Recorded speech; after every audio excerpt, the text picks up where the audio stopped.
ከ2500 ዓመታት በፊት በጥንቷ እስራኤል ሀገር የሚኖር አንድ ሆሴ የተባለ የእግዚአብሔር ነብይ ጋር የእግዚአብሔር ቃል እንዲህ ሲል መጣ።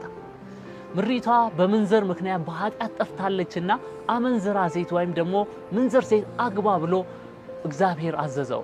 በዚህ ሰዓት ላይ ሆሴ የእግዚአብሔር ነብይ ነበረ። በዛ ሰዓት ላይ ደግሞ እስራኤላውያን ወገኖቻቸው ውጪ ሆነ ሌላ ሰው እንዲያገቡ እግዚአብሔር አልፈቀደላቸውም ነበረ። ነገር ግን ሆሴ አልተጠራጠረም። የእግዚአብሔርን ድምጽ ሄዶ ጎሜር የምትባል አንዲት ሴት ወስዶ አገባ። ከዛ በኋላ ከዚች ምንዝር ሴት ልጆችን ወለደ። 3 ልጆችን በተለያዩ ጊዜያቶች ወለደ።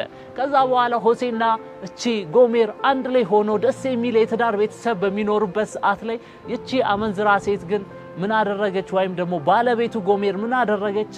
ሆሴን ጥላው ሄደች። ዛም ሆሴ 3 ልጆቹ ጋር ብቻውን በቤቱ ውስጥ ተቀመጠ። ይህንን ታሪክ ግን የምታገኙት የሆሴ መጽሐፍ ላይ ነው። ሆሴ ምዕራፍ 1 እስከ 3 ያለውን ማንበብ ትችላላችሁ ይህን ታሪክ ለማግኘት።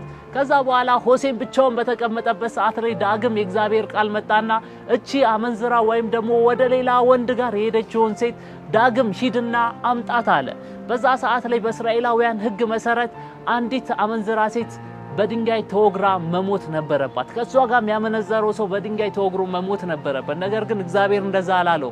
እቺን አመንዝራ ሴት ምን በላት? ይዛሃት ናና ዳግም ውደዳት ብሎ እግዚአብሔር ትእዛዝ ሲሰጠው እንመለከታለን። ምዕራፍ 3 ሆሴ ላይ ይህንን ታሪክ ታገኙታላችሁ። ከዛ በኋላ ሆሴም እንደተባለው ወደ ሄደችበት ሰው ቤት ሄደ። በሄደበት ሰዓት ደግሞ ወደዛ ወደ ወሽማዋ ቤት በሄደበት ሰዓት ላይ ደግሞ ምን አደረገ? ሆሴ በእጁ ብዙ መልካም የሆኑ ነገሮች ይዞ ወደዛ ቤት ሄደ። ከዛ በኋላ ሄዶ በሩን አንኳኳ።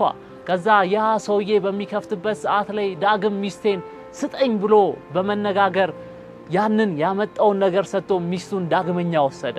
ጎሜር ምንም እንኳን ወደዛ ቤት ኮብልላ በምትሄድበት በመጀመሪያ ጊዜያቶች ውስጥ መልካም ነገሮች ታይተዋት የነበረ ቢሆንም ከጊዜ ወደ ጊዜ ግን ያ ሰው እጅግ በጣም እየጨቆናትና እጅግ በጣም እያጎሳቆላት ነበረ።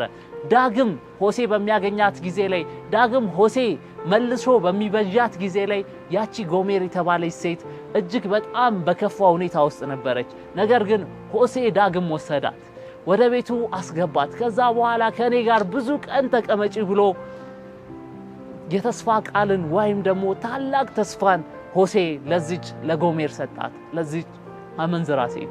ይህንን ታሪክ በምንመለከትበት ሰዓት ላይ አንድ ነገር ነው የሚያስተምረን። ይህ ታሪክ የሰው ልጅ ታሪክ ነው። ሆሴ እግዚአብሔርን ይወክላል።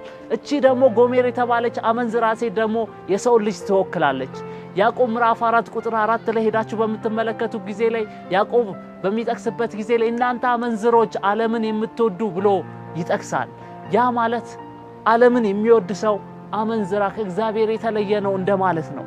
ስለዚህም ይህ ታሪክን በምንመለከትበት ጊዜ ላይ እግዚአብሔርን እንዲሁም ደግሞ ጎሜር ደግሞ የሰውን ልጅ ትወክላለች። እንዲሁም ደግሞ ጥላው የሄደችው 3ኛ ወገን ሰው ደግሞ ሰይጣንን ይወክላል። በኤደን ገነት በነበረው እጅግ መልካም በነበረበት ሰብአዊ ዘርና መለኮት ቀጥታ ግንኙነት በነበረበት ውስጥ ሰይጣን በመካከል ገባ። እጅግ መልካም የተባለውን ግንኙነት ህብረት ሰውና እግዚአብሔር የነበራቸውን አዳምና ሔዋን ከእግዚአብሔር ጋር የነበራቸውን ህብረት ሰይጣን በመካከል ገብቶ አፈረሰው። ሔዋን መልካም መስሏት የታያትን ወይም ደግሞ አዳምና ሔዋን መልካም መስሏቸው ለጊዜያዊ መልካም መስሏቸው ለታየው ነገር ወደ ዓለም ወደ ሰይጣን ኮበለሉ። ለትንሽ ጊዜ መልካም ቢመስላቸውም ልክ እንደ ጎሜር፣ ነገር ግን ጊዜ በጊዜ እጅግ በጣም የከፋ እየሆነ መጣ። በሰይጣን ግዞት ውስጥ እጅግ መሰቃየት ሆነ። በዚህ ሰዓት ላይ ግን አዳምና ሔዋን የሰው ዘር እንዳይጠፋ እግዚአብሔር አንድያ ልጁን ወደ ምድር ላከ። በዚህ ሰዓት ላይ የሰው ልጅ በሙሉ ዳግም ተበጀ።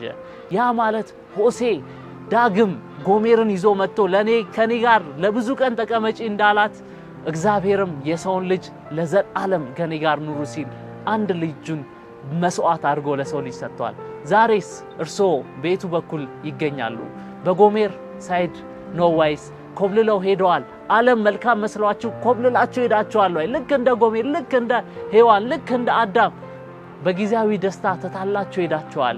ወይስ ደግሞ ልጁን መስዋዕት አድርጎ በሕይወት እንድትኖሩ ለዘላለም ከኔ ጋር ኑ ለሚላችሁ ለዘላለም አፍቃሪ አምላካችሁ እጃችሁን ሰጥታችኋል? ይህ ታላቅ ጥያቄ ነው። ዛሬም ልክ እንደ ጎሜር ኮብልላችሁ ከሆነ እግዚአብሔር ኑ ወደ እኔ ይላቸዋል። ይህ የታላቅ ተስፋ የሆነ ቃል ነው። እግዚአብሔር ይባርካችሁ።